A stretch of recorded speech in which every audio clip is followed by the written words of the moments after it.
Bismillahirrahmanirrahim. Assalamualaikum warahmatullahi wabarakatuh. Alhamdulillahirabbil alamin wassalatu wassalamu ala asyrafil anbiya'i wal mursalin wa ala alihi wa sahbihi ajma'in. Allahumma anfa'na bima 'allamtana wa 'allimna ma yanfa'una warzuqna uluman tanfa'una fid din wad dunya wal akhirah. Rabbana zidna ilma warzuqna fahma. Allahumma warzuqna fahman nabiyyin wa hifdzal mursalin wa ilham malaikatikal muqarrabin. Rabbana shrah lana sudurana wa yassir lana umurana wahlul 'uqdatam min alsinatina yafqahu aqwalana. Amin ya rabbal alamin. Ma'asyiral muslimin, jamaah Masjid Al-Irsyad Tulungagung rahimani wa rahimakumullah. Insyaallah kita melanjutkan kajian tafsir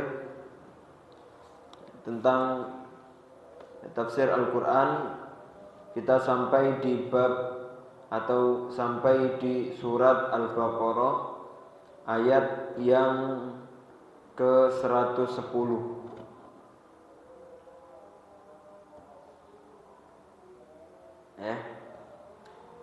Kita ulangi sedikit di 109.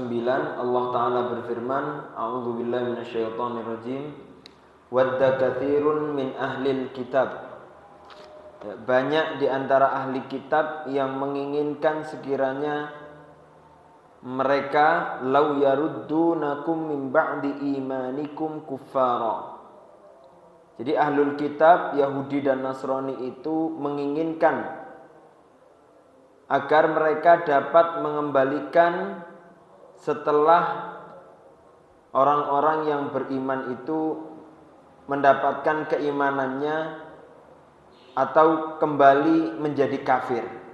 Setelah dia beriman, orang-orang ahlul kitab berharap agar dia kembali kepada kafir. Hasadan. Jadi keinginannya itu betul-betul yang sudah saya sampaikan, keinginannya bukan hanya keinginan hati, tapi ada upaya-upaya dari Yahudi dan Nasrani bagaimana Muslim ini tidak tenang-tenang saja dalam keimanannya, tapi bagaimana dia bisa sampai kufur, bagaimana dia tidak beriman lagi kepada Allah Subhanahu wa taala. Maka ma'asyiral muslimin, sebetulnya dengan keimanan kita dan keislaman kita, ketika kita bertemu dengan manusia, dengan sosial, dengan media, kita harus tetap untuk waspada. Karena apa? Karena ini pastinya ada selubung-selubung atau ada upaya-upaya dari Yahudi dan Nasrani untuk menggagalkan keimanan muslim kepada Allah Subhanahu wa taala. Menggagalkan keimanan-keimanan. Apalagi mereka sangat mengetahui jangan sampai muslim itu bersatu. Kalau muslim sudah bersatu, maka mereka pasti mengenal sejarah bahwasanya muslim tidak akan pernah terkalahkan. Gitu ya. Dan mereka pasti akan terkalahkan. Maka kita jangan sampai terpengaruh dengan seperti itu. Baik, kemudian Allah Ta'ala mengatakan hasadan min anfusihim. Dan mereka itu betul-betul rasa dengki dalam diri mereka. Min ba'di ma tabayyana lahumul haq. Setelah kebenaran jelas bagi mereka. Ya. Dan mereka itu juga hasud, iri, gak suka. Bahkan mereka membuat upaya-upaya kedengkian itu, membuat tandingan-tandingan, melemahkan, menjelekkan Islam, gitu kan. Maka Allah Ta'ala mengatakan fa'fu wasfahu hatta ya'tiyallahu bi amrih. Maka maafkanlah dan lapang dadalah sampai Allah Ta'ala memberikan perintahnya. Sungguh Allah Ta'ala maha kuasa atas segala sesuatu. Kemudian Allah Ta'ala mengatakan wa aqimus salata wa atuz zakah. maka laksanakanlah sholat. Ya, jangan berhenti untuk beribadah kepada Allah Subhanahu wa taala dan jagalah hubungan dengan manusia. Ya, dengan dengan kewajiban yang utama yaitu menunaikan zakat. Ini pokok yang harus dikerjakan. Bahkan Abu Bakar memerangi orang-orang yang meninggalkan antara keduanya, apalagi meninggalkan keduanya, yaitu sholat dan menunaikan zakat. Lalu wama tuqaddimu li anfusikum, dan kamu kamu akan mendapatkan pahala di sisi Allah Subhanahu wa taala. Wama tuqaddimu, apa-apa yang kau kerjakan, li anfusikum, maka itu untuk dirimu sendiri. Karena ya, kalau di dalam hadis Rasulullah mengatakan ala likulli malikin hima. Ya, sesungguhnya setiap raja itu punya batas-batasan. Dan Allah taala juga ya, wa anna himallahi maharimuh, dan batasan Allah itu adalah yang diharamkan oleh Allah. Kalau raja itu memberikan batasan, sejatinya juga untuk menguatkan dirinya. Tetapi beda dengan Allah. Allah Ta'ala memberikan batasan-batasan, memberikan larangan-larangan, memberikan anjuran untuk beribadah kepadanya. Maka itu sejatinya kembalinya hanya kepada manusia itu sendiri.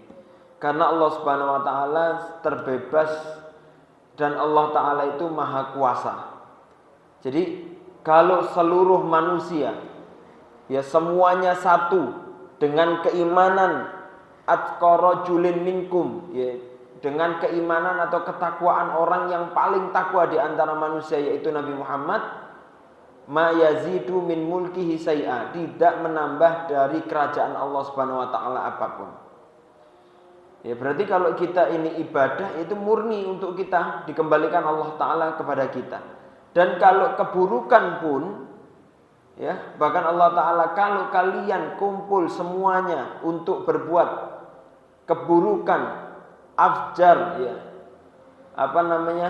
dengan hati yang paling buruk di antara kalian, mana qaso min mulkihi syai'an, dan tidak akan mengurangi dari kerajaan Allah Subhanahu wa taala sama sekali. Berarti kalau ada keburukan pun juga Allah Ta'ala mengembalikan kepada manusia itu sendiri. Maka wa ma tuqaddimu li anfusikum, maka yang kamu berikan amalan-amalan itu kembalinya kepada dirimu, min khairin, dari kebaikan, tajiduhu indallah, pastinya kamu akan mendapatkan pahalanya dari Allah Subhanahu wa taala. Innallaha bima ta'maluna basir. Sesungguhnya Allah Ta'ala dengan apa-apa yang kamu kerjakan, Allah Ta'ala itu memantau, melihat. Kemudian di ayat 111 Allah Ta'ala mengatakan, wa qalu layyadakhulal jannata illa man kana hudan aw nasara. Mereka itu mengatakan, orang-orang Yahudi dan Nasrani itu mengatakan, layyadakhulal jannah, tidak akan mungkin masuk surga kecuali mereka yang hudan au nasara, mereka yang Yahudi dan Nasrani. Mereka itu punya keyakinan bahwasanya yang masuk surga itu, yang paling benar itu hanya Yahudi dan Nasrani. Berarti apa? Berarti pembahasannya adalah sesungguhnya setiap agama itu basicnya atau keyakinannya adalah keyakinannya itu adalah eksklusif ya, eksklusif. Jadi menganggap setiap agama mereka itu yang paling benar. Yahudi menganggap Yahudi paling benar, Nasrani menganggap Nasrani yang paling benar dan dia yang masuk surga. Ya, Hindu dan lain seperti itu. Tetapi kadang kadang Muslim ini yang dipropaganda, diajari, diselubungi dengan mengatakan seluruh agama sama, semuanya bisa masuk surga, yang mengatakan Muslim. Padahal non-Muslim mengatakan mereka masuk surga, mereka yang masuk surga, dan selain mereka nggak masuk surga. Gitu ya. Sejatinya seperti itu. Maka kita ya juga harus bangga dengan keislaman seorang Muslim. Ya, apalagi Allah Ta'ala mengatakan Inna dina indallahil Islam, agama yang dianggap oleh Allah hanyalah Islam. Orang Yahudi mengatakan seakan-akan mereka kompak, yang masuk Islam, yang masuk surga hanyalah mereka Yahudi dan Nasrani. Tapi Allah Ta'ala mengatakan tilka amaniyuhum, ya. Mereka boleh menganggap seperti itu, tapi Allah Ta'ala mengatakan tilka amaniyuhum, itu hanya angan-angan mereka. Jadi basic mereka mengatakan kita masuk surga, tapi Allah Ta'ala mengatakan ya masuk surga itu milik Allah. Tidak bisa menganggap saya seperti ini berarti saya yang cocok masuk surga, tidak. Tapi kalau kita artinya dengan pendapat sendiri, ya nggak mungkin. Jadi masuk surga itu ya bagaimana yang diinginkan oleh Allah Subhanahu wa taala. Kalau kita ingin masuk surga dengan karep kita sendiri, dengan ajaran-ajaran yang kita buat sendiri, tidak menggunakan panduan dari Allah Ta'ala dan Rasulullah, maka ya seakan-akan Allah Ta'ala juga mengatakan tilka amaniyuhum, yaitu angan-angan kamu sendiri. Seakan-akan kamu ingin menegakkan keadilan, kemakmuran, kesejahteraan. Kamu seakan-akan ya akan dibebaskan dan bisa masuk surganya Allah. Tapi kalau tidak dengan panduannya Allah Subhanahu wa taala dan Rasulnya, maka itu hanyalah amaniyuhum, itu hanyalah angan-angan. Qul hatu burhanakum in kuntum shadiqin. Bahkan Allah Ta'ala menagih, Allah Ta'ala meminta, kul, katakanlah, hatu burhan, katakan ya Muhammad, hatu burhanakum, ya, berikan, tunjukkan bukti kebenaranmu itu. Kalau kalian mengatakan kamu yang masuk surga, mana buktinya? Apa dalilnya? Bagaimana Allah Ta'ala mengatakan tentang itu? In kuntum shadiqin, kalau kalian itu benar-benar jujur. Kemudian Allah Ta'ala mengatakan, bala man aslama wajahahu lillahi wa huwa muhsin. Ya. Bala man aslama wajahahu lillahi wa huwa muhsin falahu ajruhu inda rabbih wa la khaufun alaihim wa la hum yahzanun. Allah Ta'ala menjelaskan, bala maka sesungguhnya yang dia yang masuk surga adalah man aslama wajahahu lillah. Yang masuk surga adalah dia yang menyerahkan wajahnya, menyerahkan seluruh perangainya untuk Allah Subhanahu wa taala. Dialah yang masuk surga, yang menyerahkan diri, menghambakan diri kepada Allah, tidak berbuat kecuali apa yang diinginkan oleh Allah Subhanahu wa taala. Ya, tidak beribadah kecuali yang diinginkan oleh Allah. Wa huwa muhsin. Ya, falahu wa huwa muhsin. Jadi tidak hanya menyerahkan diri, tapi dia juga ihsan. Ihsan itu berbuat baik, aktif untuk berbuat baik. Berbuat baik dengan Allah dan aktif berbuat baik dengan manusia. Enggak hanya menyerahkan saya iman tapi enggak ada amalnya. Ya, apalah? Ya, iman tanpa amal tidak ada bukti. Maka iman sekaligus dia muhsin, ya, dia beramal, dia berbuat baik, beramal soleh, ya, menjaga hubungannya dengan Allah dan menjaga hubungannya dengan manusia. Wa huwa muhsin, maka Allah Ta'ala mengatakan falahu ajruhu inda rabbih, maka baginya orang-orang yang menyerahkan diri dan berbuat muhsin itu, maka pahala baginya adalah inda rabbih, pahalanya di sisi Allah Subhanahu wa taala. Maka orang-orang yang mendapatkan pahala sisi Allah Subhanahu wa taala, dia akan mendapatkan dua jaminan. Jaminan yang pertama adalah jangan takut terhadap apa-apa yang akan terjadi. Kenyamanan, ketenangan. Apapun yang terjadi dia akan tenang, dia tidak takut karena dia mendapatkan jaminan pahala dari Allah Subhanahu wa taala. Wala khaufun alaihim, tidak takut, wala hum yahzanun, dan yang kedua, dan dia tidak akan pernah sedih terhadap apa yang sudah pernah dia lakukan.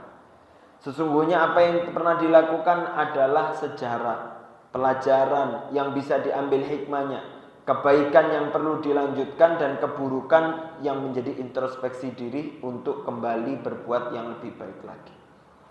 Gitu ya. Kemudian Allah Ta'ala mengatakan, Wa qalatil yahudu laisatin nasara ala syai'. Wa qalatin nasara laisatil yahudu ala syai'.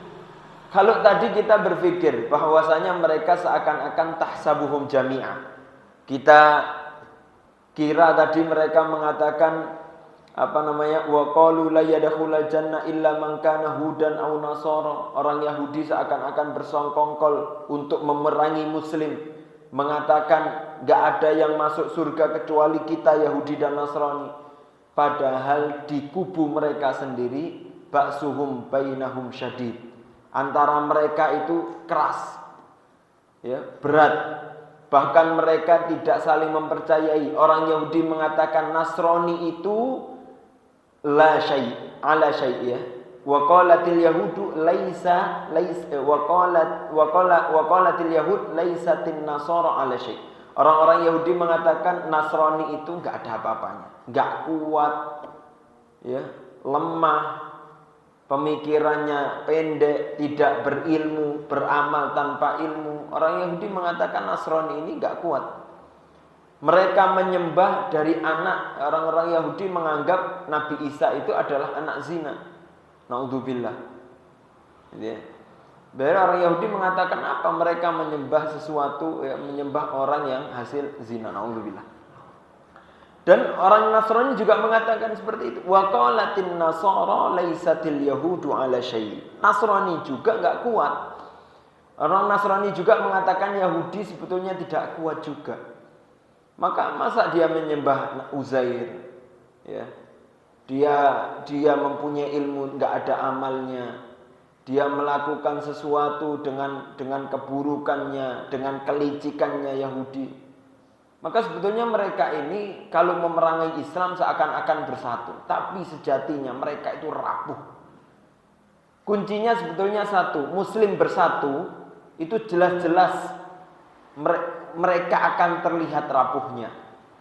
Itu Pak. Kalau kan sekarang kita lihat Israel dibantu Amerika, mereka seakan-akan bersatu. Padahal di dalamnya sendiri kita lihat berita bagaimana Netanyahu itu di demo setiap hari oleh rakyatnya sendiri. Dan di Amerika pun yang menjalani keburukan itu adalah Zionisme sendiri. Orang-orang Amerika tulennya ya mereka kontra dengan sikap-sikap orang Amerika. Mereka sebetulnya tidak bersatu. Enggak ada yang bisa bersatu kecuali persatuannya Muslim. Karena ini jaminan dari Allah Subhanahu wa taala, Allah taala yang Allah taala yang menyatukan hati Muslim. Bahkan manusia kalau ingin berkumpul semuanya untuk menyatukan enggak mungkin bisa kecuali Allah taala yang mempunyai resep itu. Wahum yatlunal kitab, dan mereka itu padahal membaca kitab, tetapi mereka membaca kitab membaca kitab tapi kayak orang sekarang kalau bilang dungu, baca kitab tapi nggak kuat dengan bacaannya. Dia tahu kitab tapi dia rubah sehingga dia nggak kuat dengan keilmuannya. Beda dengan Islam. Islam sangat kuat dengan literasinya, tapi mereka nggak kuat dengan kitabnya, maka rapuh. Dari ulamanya mereka sampai pengikutnya, orang-orang awam mereka semuanya rapuh dengan keilmuan. Rapuh, karena mereka nggak kuat. Padahal mereka itu wahum yatlunal kitab, tapi mereka mengatakan satu sama lain nggak kuat. Kadzalika qala alladziina la ya'lamuna mithla qaulihim. Ya. Begitulah. Ya, demikian pula orang-orang yang tidak berilmu berkata, wa qala alladziina la ya'lamuna mithla qaulihim, berkata seperti ucapan mereka. Jadi wahum yatlunal kitab, orang-orang pembaca kitab mengatakan Yahudi itu enggak ada apa-apanya. Nasrani juga enggak ada apa-apanya. Saling rapuh. Dan orang-orang yang la ya'lamun, mereka yang tidak belajar, orang-orang awam juga mereka rapuh, hancur atau tidak bersatu dengan yang lain. Fallahu yahkumu bainahum yaumal qiyamah, dan Allah taala yang menghukumi mereka semuanya di antara mereka di yaumil qiyamah nanti. fima kanu fihi yakhtalifun, karena perpecahan di antara mereka semuanya. Itu ya. Jadi Allah Ta'ala yang menentukan, nanti Allah Ta'ala yang menghukumi mereka semuanya atas kekhilafan, bukan kekhilafan, atas keikhtilafan, perbedaan kerancauan di antara mereka. Tapi kadang Mbak, dalil ini diambil dalil oleh orang-orang liberal. Mereka mengatakan kita nggak ada yang tahu, ataukah saya yang benar atau kamu benar. Nanti yang tahu itu hanya Allah Subhanahu wa Ta'ala. Mereka menganggap Allahu yahkumu bainahum yaumal qiyamah fima kanu fihi yakhtalifun. Jadi nanti Allah yang benar nanti hanya di Allah Subhanahu wa Ta'ala. Kita nggak tahu. Nah, ini kan nggak mungkin. Rasulullah mengatakan tarakahu ala mahajjatil baydha. Rasulullah itu memberikan syariat ini sudah terang, seperti terangnya putih. Lailuha kanahariha, malamnya itu seperti siang, terang benderang. La yazighu anha illa tarakaha ala mahajjatil baydha lailuha kanahariha. Yang penting terang benderang, yang dia sudah jelas. Maka sudah terlihat mana yang jelas-jelas dia menyerahkan diri kepada Allah Subhanahu wa Ta'ala, mana yang tidak, mana yang diridhoi, mana tidak. Bahkan Allah Subhanahu wa Ta'ala juga, ya, buktinya Allah Ta'ala sudah memberikan ancaman-ancaman kepada Yahudi, Nasrani. Allah Ta'ala memuji Muslim di dunia ini. Berarti Allah Ta'ala sebetulnya sudah memberikan isyarat, ini benar, ini salah, ini benar.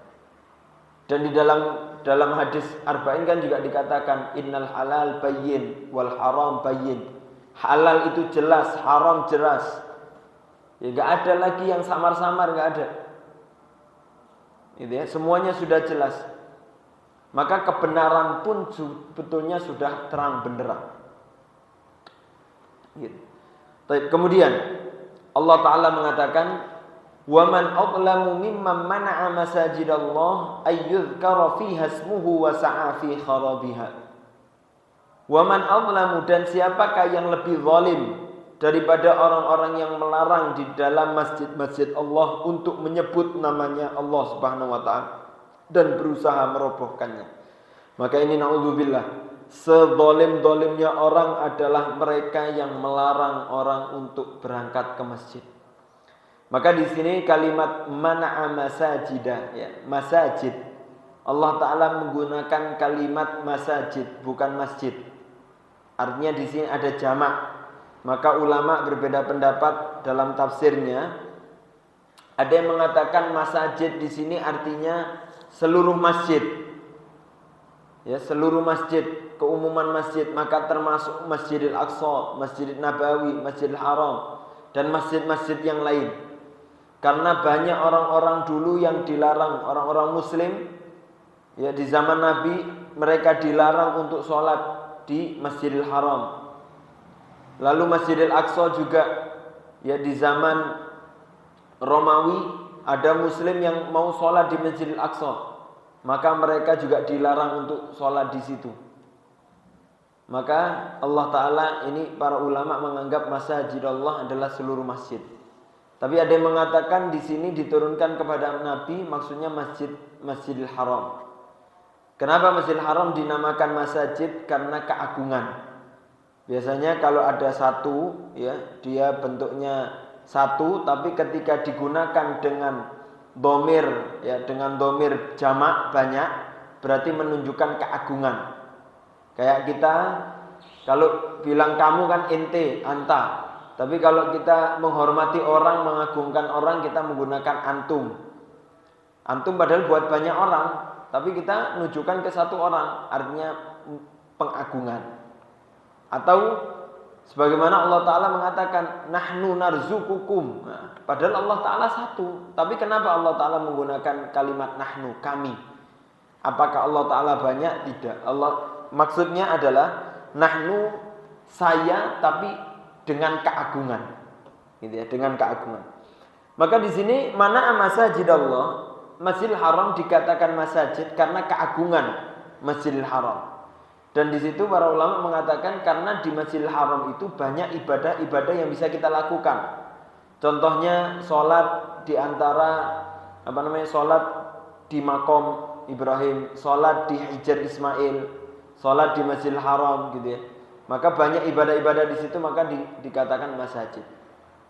Tapi ala kulli hal, secara tadabbur, seluruh masjid, ya, masjid yang dibangun untuk Allah Subhanahu wa taala dan seluruh masjid, maka dilarang orang yang melarang orang lain untuk masuk masjid Allah Subhanahu wa taala. Dan itu termasuk kezaliman yang sangat zalim. Ya. Mimman mana'a masajidallah, dan masjid itu milik Allah. Berarti kalau masjid itu milik Allah, berarti masjid itu hukumnya harus diwakafkan. Ya, masjid itu harus diwakafkan. Kalau masjid itu diwakafkan, berarti masjid itu milik Allah. Kalau masjid itu milik Allah, berarti yang menggunakan seluruh manusia, siapa saja yang menyembah Allah Subhanahu wa taala, maka dia berhak untuk menggunakan itu. Gitu ya. Maka nggak boleh masjid keluarga gitu. Kalau zaman Nabi itu masjid itu dinamakan dengan nama daerah. Itu boleh. Ya. Daerahnya Bani Salim, ya. Masjid Bani Salim. Maka boleh masjid daerah Bani Salim. Contoh kayak Masjid Nabawi, Masjid Kuba, masjid di daerah Kuba. Masjid Nabawi karena masjid di Madinah An-Nabawiyah, masjid di kota Nabawi. Karena Madinah itu sebetulnya bukan nama kota. Madinah itu ya namanya, Madinah bahasa Arabnya kota, artinya kota. Madinah atau ya Al-Madinah itu nama kotanya apa? Nama kotanya Al-Munawwarah. Al-Madinah Al-Munawwarah, Al-Madinah An-Nabawiyah. Jadi kotanya namanya kota Nabawi atau kota Al-Munawwarah. Gitu ya. Atau Al-Madinah At-Thayyibah, karena salah satu nama kota Madinah itu Thayyibah. Madinah At-Thayyibah. Kemudian maka masjid pun juga ya boleh dinamakan masjid Al-Irsyad, Masjid Al-Furqan, masjid ya. Tapi sangat diantisipasi untuk ketika kita diizinkan oleh Allah membangun masjid terus menggunakan nama kita. Karena apa? Bukan tidak boleh, nanti ditakutkan menimbulkan riya. Menimbulkan riya.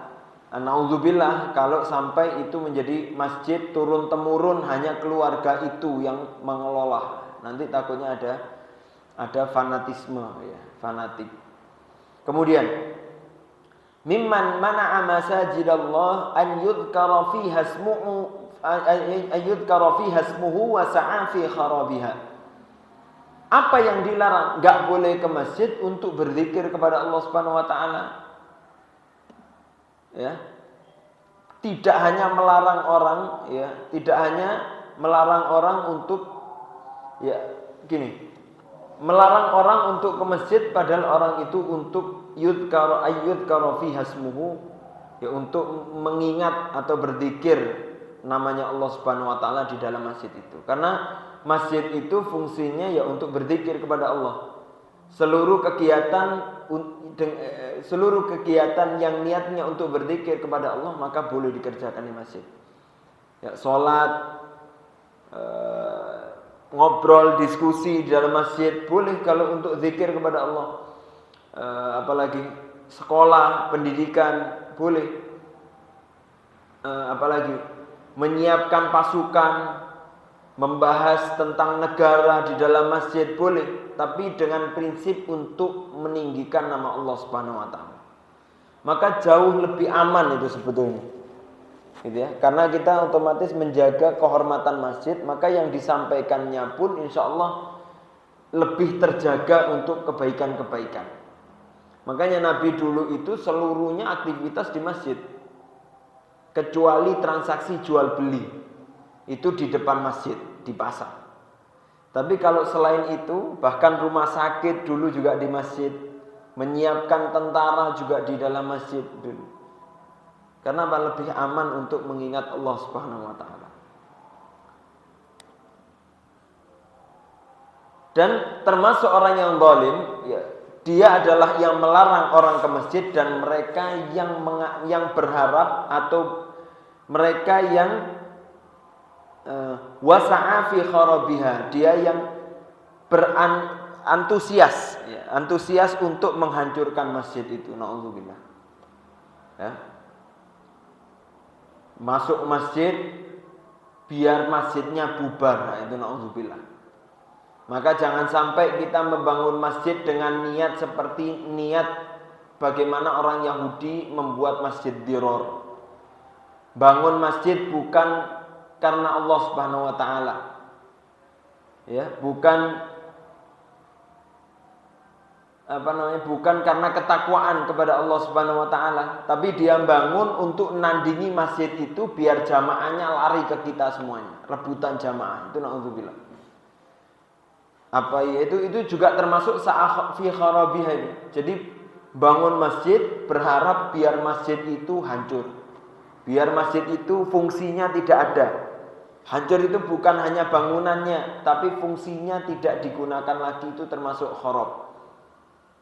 Karena Nabi mengatakan baitul kharib, bait rumah yang roboh itu adalah rumah yang tidak pernah dibacakan Al-Qur'an di dalamnya. Ya, bisa jadi masjid bangunannya kokoh, tapi nggak ada yang sholat, maka itu takhrib, itu namanya merobohkan masjid. Nauzubillah. Maka dia adalah termasuk kezaliman, termasuk zalim yang besar. Ulaika ma kana lahum ayyadkhuluha illa khaifin. Ulaika maka dialah maka lahum an yadkhuluha illa khaifin. Mereka lah yang ketika akan masuk masjid itu dalam keadaan takut. Ya, orang-orang yang masuk Nabi ketika Fathul Mekah, orang-orang Quraisy ketika itu mau masuk Masjidil Haram, mereka dalam keadaan takut. Ada orang zaman sekarang itu mau masuk masjid takut sama takmirnya, takut sama penghuni masjidnya. Lihat Nabi SAW mengatakan mereka muslim atau non muslim. Ketika mereka mau masuk Masjidil Haram mereka takut karena tentara muslim yang kuat seperti itu. Nabi mengatakan man dakhala baital haram fahuwa amin. Barang siapa yang masuk Masjidil Haram maka dia aman. Maka sebetulnya kita ketika bangun masjid ya seperti itu prinsipnya. Barang siapa yang masuk masjidku maka dia harus aman. Dia adalah menjadi tuanku. Dia dilayani masuk masjid. Dibantu apa kebutuhannya, dipersilahkan untuk peribadahannya. Bahkan kalau bisa kita suguhkan dengan yang baik, maka menimbulkan kecintaan mereka terhadap masjid Allah Subhanahu wa taala. Kita dengarkan dulu. Barakallahu fiik.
Baik, kita lanjutkan. Alhamdulillahirabbil alamin wassalatu wassalamu ala asyrafil anbiya'i wal mursalin wa ala alihi wa sahbihi ajmain.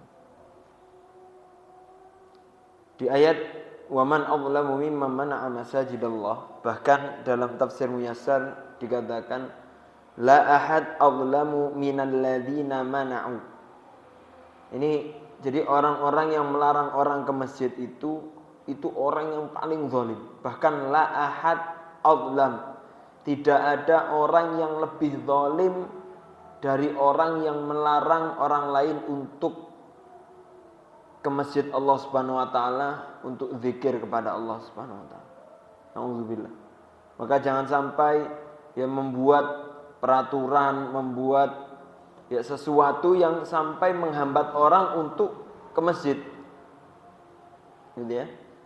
Maka mereka yang menghambat orang untuk ke masjid, bahkan berharap untuk menghancurkan masjid secara fungsinya atau bangunannya, maka lahum fid dunya khizyun, maka balasannya Allah Ta'ala tidak diakhirkan oleh Allah Ta'ala di akhirat, tapi Allah Ta'ala segerakan lahum fid dunya khizyun, maka bagi mereka di dunia adalah khizyun, kehinaan.